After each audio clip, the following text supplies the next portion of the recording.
హరి ఓం. ఈనాటి మంత్రము మహా క్రోధ లోకశత్రువులను సంహరించు విషయమున దుర్ధమ క్రోధము గలవాడు. ఎవరైతే లోకానికి శత్రువులు ఉంటారో వారందరికీ పట్ల అత్యంత క్రోధము కలిగిన వాడు. లోకంలో ఉండే శత్రువులు అంటే ఒకప్పుడు రాక్షసులు ఉండేవాడు. ఈ రాక్షసులు దేవతలు ఉంటే దేవతలు అంటే సన్మార్గంలో వెళ్ళే వాళ్ళని రక్షించడానికి, దుర్మార్గంలో వెళ్ళే వాళ్ళని శిక్షించడానికి. మరలా ఇక్కడ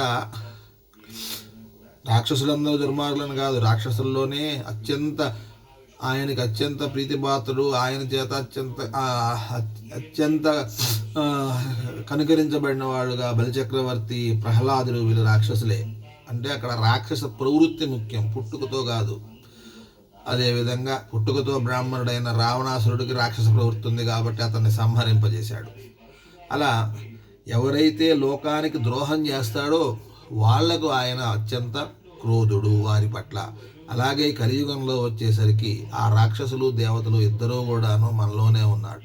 మనలోని రాక్షస ప్రవృత్తి పట్ల ఆయన అత్యంత క్రోధం కలిగి ఉంటాడు. అదే మనలోని సత్ప్రవర్తన పట్ల ఆయన అత్యంత దయ కలిగి ఉంటాడు.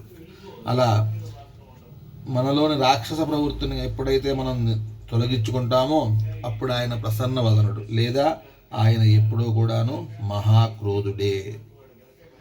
ఓం మహాక్రోధాయ నమః. ఓం మహాక్రోధాయ నమః. ఓం మహాక్రోధాయ నమః.